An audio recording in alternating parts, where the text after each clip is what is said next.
You're listening to Simply the Best Sports Take, the best podcast breaking down the best stuff in sports with host Sean Bingham. His takes are so good, he dropped the mic, but then you wouldn't be able to hear him, and that would suck.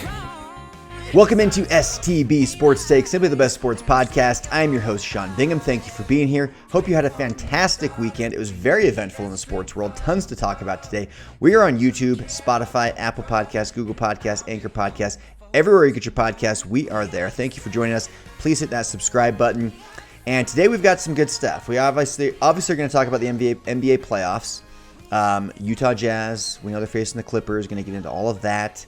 But I'm going to start actually with the Logan Paul, Floyd Mayweather fight yesterday. I'm seeing everybody up in arms. This was such a money grab. This was such a waste of time.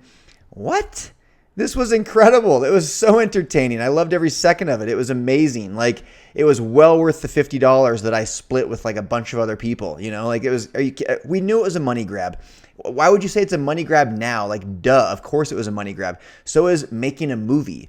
So is writing a song. Like, it's a way to make money. It's a profession. It's a living.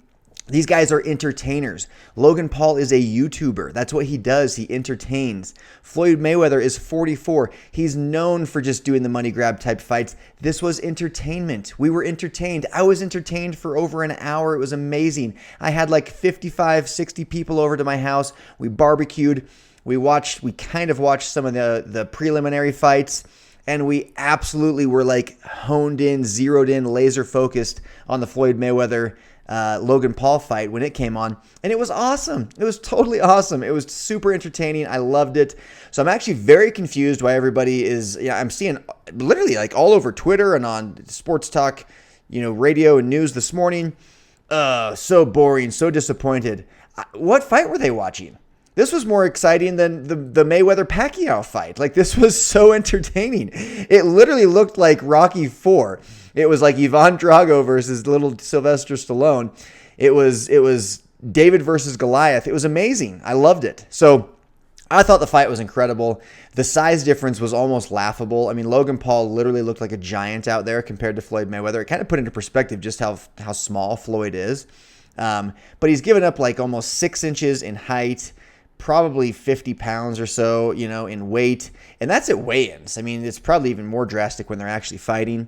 And he's given up almost 20 years in age to Logan Paul. So it was like huge advantage Paul in size, reach, and don't underestimate height. I mean, for Floyd to even connect with Logan Paul, he's kind of like be reaching up 6 inches, beyond what he normally does. So huge advantage for Logan Paul in all of those aspects, but then, of course, huge disadvantage in the fact that he's going against Floyd Mayweather Jr., who's one of the greatest boxers of all time, and Logan's just kind of getting into it and trying to learn, it's veteran versus rookie type of thing. So I thought it was amazing, though.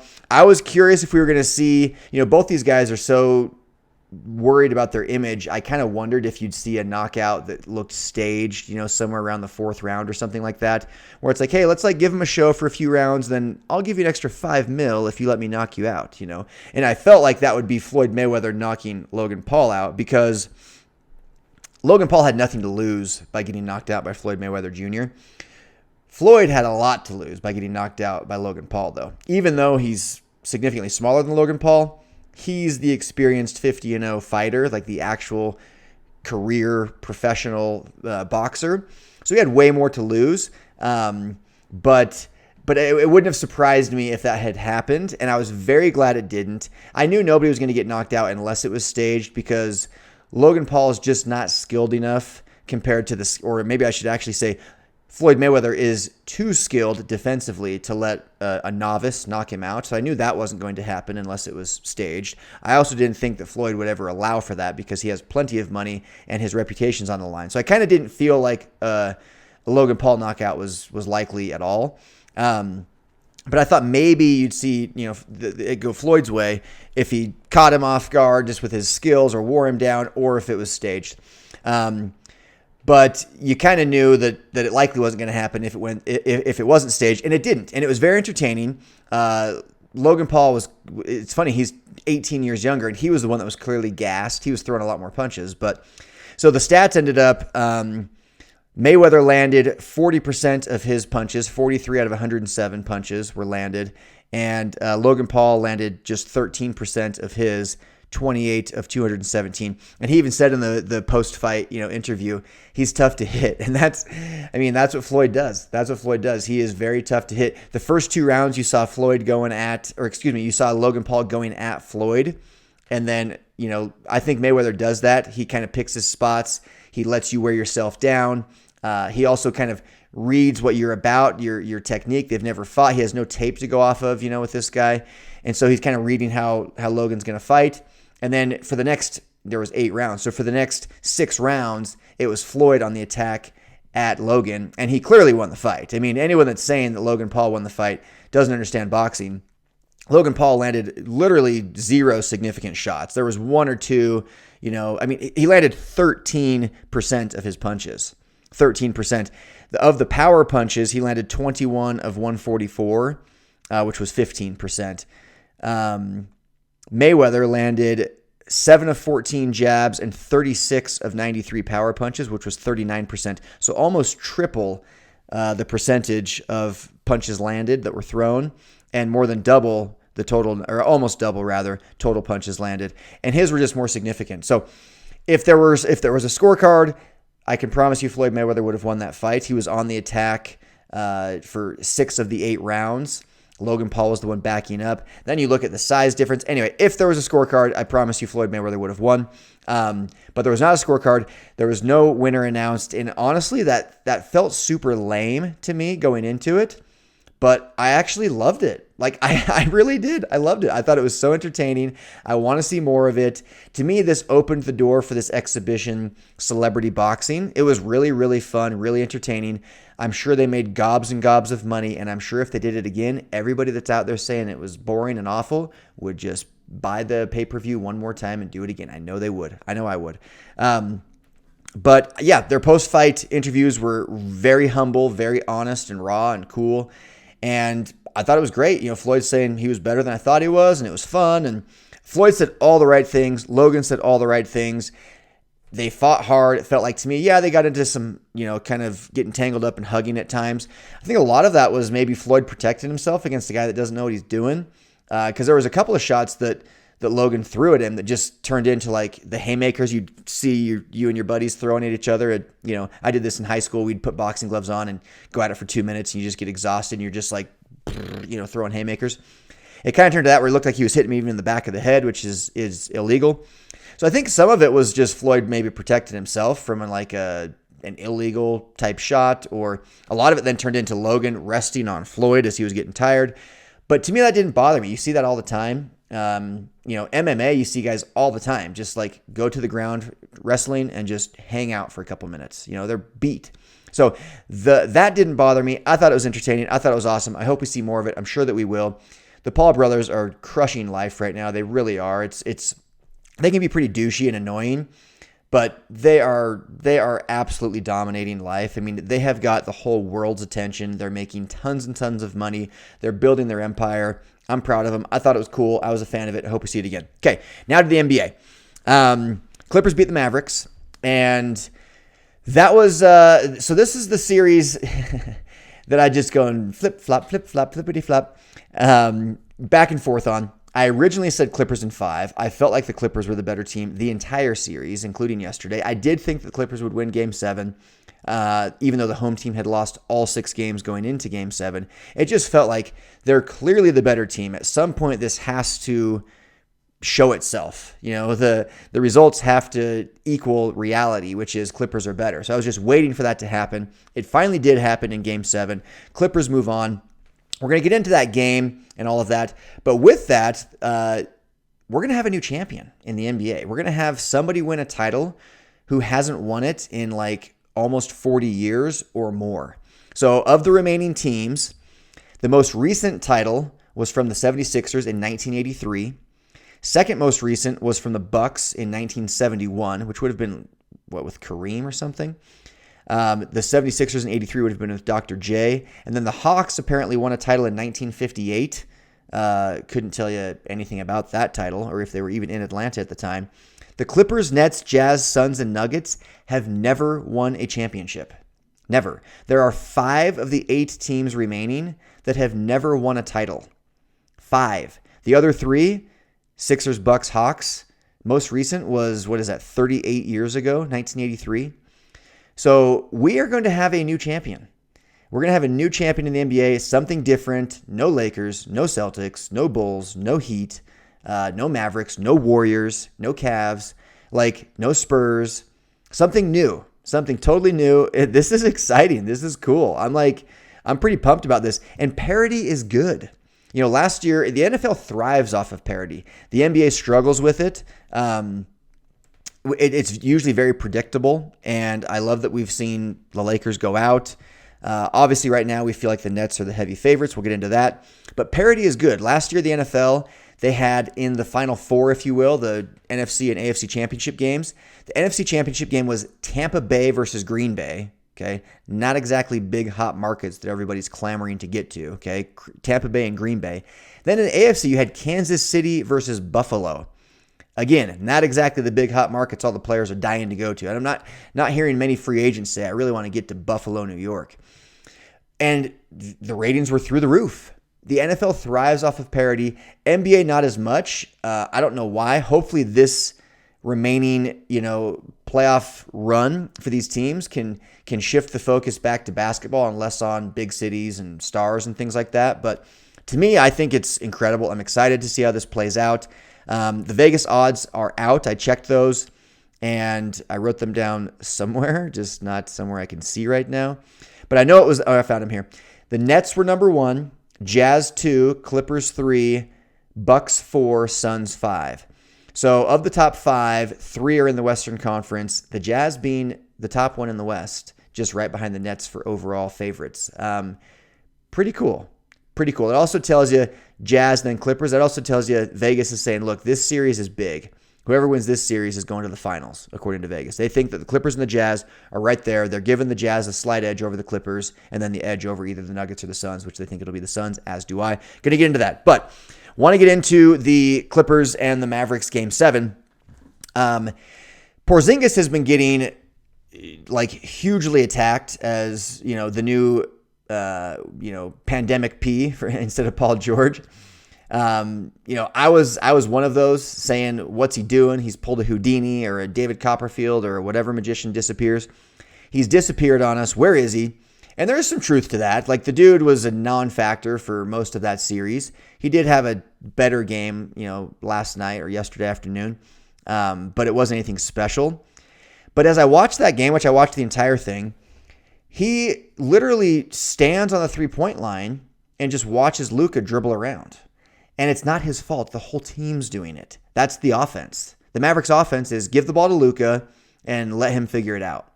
And so I tweeted, Porzingis, so Hoop Central, at the Hoop Central on Twitter, had tweeted, could you imagine Luka with a legitimate second star with the mind blown emoji? Oh my gosh, the Mavericks would be so amazing if he had a legitimate second star. I think he does. I think they don't use him. So I tweeted, I quote retweeted, Porzingis has disappeared for sure, but they also don't even try to use him. He literally stands at the 3-point line watching Luka dribble around on every possession. Their offense is way too isocentric. That's exactly how I feel. The Mavericks really largely are doing this to themselves. They're not using Porzingis at all. They're not using anybody. It's just take turns going one-on-one. Okay, and it's Luka's turn 75% of the time. And then occasionally Porzingis will get one, or he'll get a putback, or he'll get an alley-oop, or he'll cut to the lane and get something. Tim Hardaway Jr. takes his turns going to one-on-one. But they're not using him really at all. And so to me, I put this more on Rick Carlisle, the Mavericks coach. I mean, a system should be designed to suit the player's strengths, not trying to change a player to fit your desired system. You've got players you've been assigned by your general manager or the owner, and your job is to play to their strengths. You find out what this guy's really good at, what this guy's really good at, what this guy's really good at, and you come up with a way for it to synergize together to make good team basketball. This is where I think that Quinn Snyder with the Jazz is wildly underrated because he's playing to everybody's strengths. Everything that each player is good at, they don't ask Rudy Gobert to go stand out at the 3-point line and wait for an open 3. No, Rudy Gobert is there for pick and roll, pick and pop, pick and lob, obviously a defensive anchor, but they don't isolate him out on the 3-point line. They'll let him post up. They let him get offensive boards and putbacks. They play to his strength as a big man. He can't shoot. They don't want him to shoot. They want him down low. He's a big man, sets big screens. They let him do that. And then we have shooters all around, and we play to their strengths. We don't ask freaking Joe Ingles to drive to the hoop because it's not his game. His game is to hit open threes. We do let Donovan drive to the hoop. We do let Jordan Clarkson go crazy and drive to the hoop or shoot wild step backs. And we know he's going to shoot 42%, but we're like, you know what? He's a good scorer. When he shoots in volume, he scores. We're going to let him do it. The Jazz play to people's strengths, to their players' strengths. And to me, the Mavericks fell short of that. They have a legitimate all-star in Kristaps Porzingis, and they don't use him. So I blame them more than him. I do think he should have been more assertive, more aggressive at like, give me the ball, pass, ball. Like, run a play for me. I'm going to take this one. I'm posting up and I'm going to demand the ball. Give me the ball on the wing here. I'm going to go one-on-one. He could have been a little bit more aggressive, but ultimately I think it's the coach's job to play to players' strengths. And so, yeah, that's my take on the Kristaps Porzingis thing. Now it's come out today that he's very frustrated, that he's more of an afterthought than he is a co-star. And I don't blame him for being frustrated. I think you might see him get moved, but if they're smart, he's a really, really good young player that fits in really well, I think, culturally, like with their system. The Mavericks, just for whatever reason, they're like a European superstar team now because they had Dirk Nowitzki and it worked for them with Dirk. And then they got Luka and it's working for them with Luka. And Porzingis fits right in with that, And so I feel like they should keep him. I don't think they'd get a ton for him trading him. He's got a big contract, but to me, Porzingis is an all-star. He is. He wasn't this year, but he was, with the Knicks in years prior. He still averaged 20 points a game this season. And in the playoffs, it just became the Luka show. Dribble, step backs, and Luka's clearly the better player. Obviously, Luka was the best player in that series. Kawhi's right there, though. Kawhi played phenomenal in both games 6 and 7. But yeah, that was a very fun series to watch down the stretch, game 6 and 7. Clippers move on. So now we got to talk about the Jazz and the Clippers matchup. This win, the Clippers, they were down 0-2 going on the road. So they had lost 2 games at home. So this 0-2 comeback, this climb back out of an 0-2 deficit when going on the road. I mean, it looked like they were dead in the water. I mean, I did a podcast about how they're going to have to blow the team up. Everybody did. It was just like, well, shoot, down 0-2 going on the road. There's no way Dallas doesn't win at least one of those. Well, they didn't. And then they go down then they go down 3-2, losing game 5 at home, and we all kind of flip-flop back. I know I did. To like, okay, the Mavericks are for sure going to win one of these next 2, probably game 6 at home. Didn't do that. So this could be a huge, huge confidence boost for the Clippers. They're dangerous. The Jazz have to get game 1 on Tuesday, which is tomorrow night. I will be there, by the way. Shout out Jimmy Rex. And so we have to get game 1. The Jazz have to get game 1. It is absolutely critical to hold serve, to protect home court in game 1. Don't let them ride this momentum. I'm hoping they're a little bit more worn out. They had to play 2 more games, both of which were very hard fought elimination games, playing extra minutes, definitely playing a little bit harder, diving for loose balls, sprinting a little faster. Like there's a lot more energy exerted. Plus they've been traveling. Now they got to travel here. We should have the advantage. We're 4-point favorites to open up, game 1. Conley's a little banged up with the hamstring. He's going to be, day-to-day decision. I think we'll see him play. We need him at or close to full strength if we're going to win this series, though. So we got to keep a special eye on Mike Conley and make sure that he's actually ready.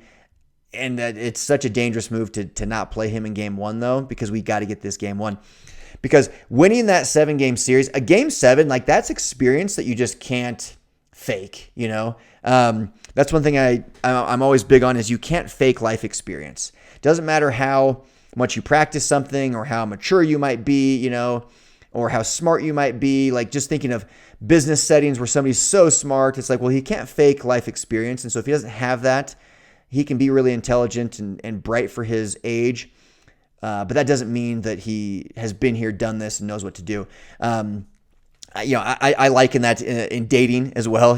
Like someone can be really mature for their age, but if they lack the life experience, it's just not quite the same. And I put the same emphasis on that with the playoffs. If you haven't been there, done that, it's very different. It's very difficult. And you can see that as players, mega superstars, the likes of Michael Jordan, LeBron James, Kobe Bryant, they go through these obvious growing pains before they can reach the top of the mountain peak and be a champion.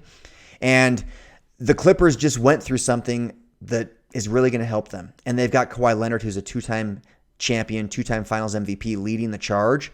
And they've got a coach who won a title not long ago, has been in several finals in Tyronn Lue, played in finals himself, won titles as a player.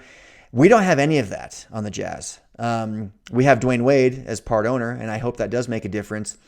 But now the entire Clippers team just went through the process of being down 0-2, having everybody write you off, and coming all the way back, even after being down again 3-2, climbing in and winning two elimination games, one on the road, one at home, against a superstar in Luka Doncic. So that could really, really bode well for their confidence and for their momentum. I don't like it. I think they're extremely dangerous. I do think we're capable of beating them. We've been the better team all year. We played them 3 times this year. We went 2-1 against them. One of those games we blew them out, but neither Kawhi Leonard nor Paul George played. So you can almost throw that one out the window. In the 2 games we played them, by the way, 2 of the 3 games against them were on the road in LA, and we still beat them 2 out of 3. But we went 1-1 against them when Kawhi and PG both played, and then we were 1-0 when they both sat. So I'm a little nervous. I'm not going to lie. I'm very excited for game 1 tomorrow here in Utah. I will be there, like I said. But the Clippers are dangerous. The Clippers are very, very dangerous. Donovan Mitchell's going to have to step up and be a superstar. He's going to have to play better than Paul George, which I think he will because he's the better player. He's going to have to come close to matching Kawhi. Kawhi will be the best player in the series, but Donovan Mitchell's going to have to be not too far behind him. Conley's going to have to be at least 80% healthy and be out there as a leader. Clarkson's going to have to shoot a little bit better than 42% from the field. Guys are going to have to hit open threes. Like, we have way more weapons than them. Their bench is actually pretty weak. We go pretty deep. We got Royce O'Neal that can hit threes. We got Joe Ingles can hit threes. Bogdanovich can hit threes. Conley can hit threes. George Niang can hit threes. I don't know if I said Donovan, but Donovan can hit threes. We have many, many shooters. Favors is going to have to step in and play big in the minutes that he gets. Like, everyone's going to have to step up and play their absolute best for us to win this series. They've also got Rondo who's a champion. Like, they have a lot more experience going for them. And now they just overcame this adversity, which just, I'm not going to lie, it makes me nervous. It does. It makes me nervous. So I've said all along, the team I feared the most was the Lakers. They're out. But I did say that the team I fear the second most is the Clippers. And I was hoping all season long that we could avoid them until the Western Conference Finals. I thought they'd have to play each other, but the Clippers tank. The Clippers tanking, which I hate that they did it. Now that they won that 7-game series, they're looking to be kind of smart. They don't have to play the Lakers. Didn't have to play them in the first or the second round. They got what they wanted. They got the Mavericks, and it looked like it was going to come back to bite them, and it didn't. They won that series, and now they're getting what they wanted in playing us in the second round, and we'll see what happens. So Jazz are slight favorites. I'm going to slightly favor the Jazz. I think the Jazz win this. It's probably going to go 7, though. This is going to be a very hard-fought series. Very, very hard-fought series, and we need Mike Conley to stay healthy. But I do think the Jazz will prevail. And this is the best shot the Jazz have had in a long, long time. This is the best shot we've had since Stockton and Malone era. This is better than any team we had with Darren Williams and Rudy Gobert. Darren Williams and Carlos Boozer.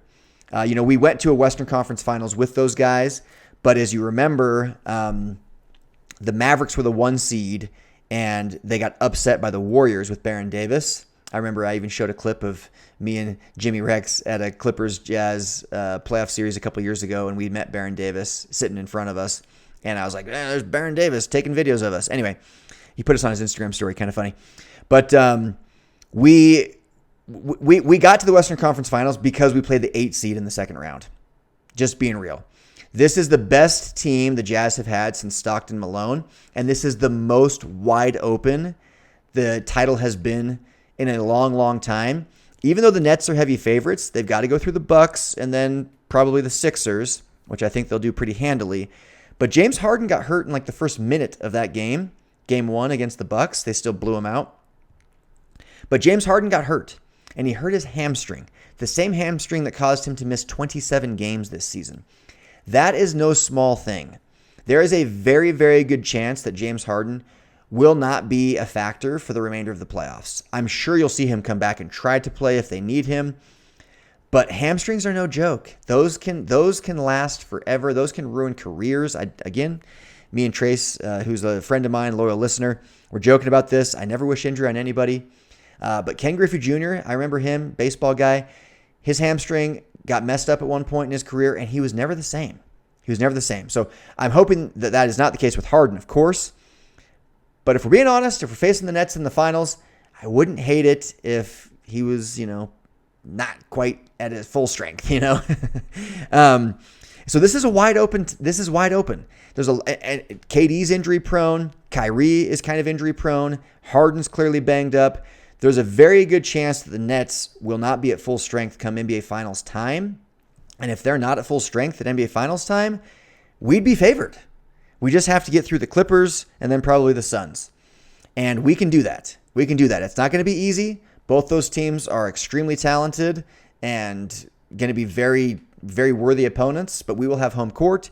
I do think we're slightly better than both of them. We just have to play up to our full potential and hope that the Clippers go back to playing below their potential because they're dangerous.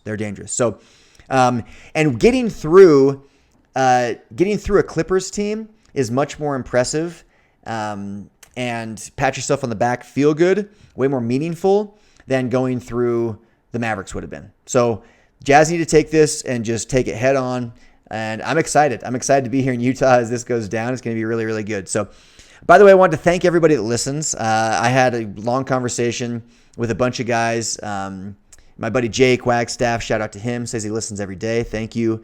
My buddy Cade Kruger, he's listened. We had conversations there. Tyler, I know Tyler listens. Me and Bo were talking. I've got, I mentioned Trace and Dave Glauser. And then Daniel always comments on YouTube. So everybody who's commenting, listening, thank you guys. Please share the podcast, text it to friends, tell people about it. Hey, you should check this podcast out. It means a lot to me. So last thing I want to wrap up with here, couple of quick items. The Hawks win game 1 despite Joel Embiid playing really well. He had like 39 points and 9 rebounds, played really well. Ben Simmons, though, went 3 for 10, and they lost by 4. The Sixers did to the Hawks at home. So Sixers down 0-1. I think you'll still see them win the series, probably in 6. But Ben Simmons is a liability. He's a liability. 3 of 10 from the line. So he misses 7 free throws, and his team loses by 4. He just needs to shoot 70%, and it's a different game. They at least go to overtime, according to this, But the Hawks, I will say, are better than they've been given credit for. Trae Young stepping up. They've got a good young core. Clint Capella is a real baller in the middle. And Trae Young's only 22, and Herder's only 22. They've got a good young core. So Hawks are good. I don't think they win that series unless Embiid somehow gets really hurt and can't play. But Doc Rivers for the Sixers needs to look at some different lineups because what he did it isn't working there. And the Sixers bench is pretty weak. They lose the game. Every single one of their starters had a plus in the plus minus. Some of them double figure pluses. And then all of the bench guys were in the minus. So he needs to look at mixing up the lineup a little bit against this Hawks team. I'm sure you'll see the Sixers win, but the Hawks do steal game 1. Okay, other thing. How will LeBron handle falling from his pedestal he's been on for 2 decades? We talked about that in the last podcast. My good friend Eric Anderson, who also is a listener, DM'd me this. And he said, after listening to your take on LeBron versus MJ, I was trying to figure out what the largest defining factor was for LeBron never achieving his full potential the way Jordan did, which I don't necessarily agree that LeBron didn't. I think LeBron has achieved absolute greatness, and I would say he has achieved his full potential. But I get what he's saying here. He said, the best summation I can think of is the quality of coaches that influenced them throughout their career. LeBron has a huge physical advantage over what Jordan had and should have taken the GOAT spot from MJ. Tough to argue with that. He does have a physical advantage over him. He's bigger, faster, stronger, can do everything, at the same time as being, 3 inches taller and 50 pounds heavier, 40 pounds heavier, whatever. The guidance, back to his DM, the guidance of Dean Smith and Phil Jackson were the influences that turned MJ's potential into greatness. They taught him how to be a leader, how to get the most out of his teammates. LeBron has always had coaches that never had his or the rest of his team's full respect. Only Pat Riley gave guidance to LeBron that actually propelled him. If the Lakers would have asked Phil to return instead of bringing in Vogel, I think we might be looking at LeBron in a different light right now. LeBron is focused on controlling the narrative while MJ focused on creating it. Very good point there at the end, and I've said that all along. Jordan was being Jordan. Jordan was being the greatest. LeBron is trying to match Jordan. So last night I had friends over for this barbecue, right? And I've got this football target toss thing in my backyard. It's really fun. And me and a buddy, we challenged some girls, I'm embarrassed by this, to this football target toss. They beat us. We did let them throw from closer. I just want to make sure that's clear. And solo, I was dominating. Just want to make sure that's also very clear. But it was a team effort. But we said whoever won at one round got to pick who went first or second the next round. This is all tying into Jordan and LeBron, I promise. And there's a huge advantage in going second, which is what LeBron's doing, because you know where the bar is that you're aiming for. And there's a huge disadvantage, though, because now you got the pressure of there's a bar. You got to hit that. You got to hit or surpass that mark. And Jordan didn't really have that. Jordan was just being the greatest. That's why I think you're seeing LeBron do so many things Jordan, if Jordan was still striving to be better than somebody and didn't think he had reached it yet, I don't think he retires for 2 years to go play baseball. I don't think he retires for 3 years before coming back to the Wizards. I think you see him keep pushing, just like LeBron is doing now. So LeBron has a huge advantage knowing, okay, here are the little marks I got to hit to try and beat Jordan. So he'll beat him in all-time points, all-time rebounds, all-time everything, because he's going to play a lot more seasons. He also is getting some titles along the way. So he's got a huge advantage going second, knowing what he's aiming for, but he's got a huge disadvantage because now there's all this pressure of can you match him? We saw where the bar was set. Can you do it? Can you do it? And we ran into that last night going second. It was it was crazy. Everybody who played this game, there was a bunch of us playing the game. It was really fun. But everybody who had to go second actually ended up feeling like it was almost a disadvantage because now you're well, shoot, they just got a 4. We got to somehow beat that, So I think they're seeing that a little bit with LeBron and MJ. He's trying so hard to be something that he wants to be and that everyone else is talking about and wanting him to be, that he's struggling to actually do it. I do think Eric's take on the coaching is very valid. I would argue that LeBron pushed a lot of his coaches away. LeBron dictated so much. He was almost like the GM. He held so much power as the superstar. Jordan did too, but the NBA wasn't quite like that back then. Superstars didn't hold as much power as they do now. Jordan started to change that mold, and it was just in a league of his own to where he did have power. But, you saw The Last Dance.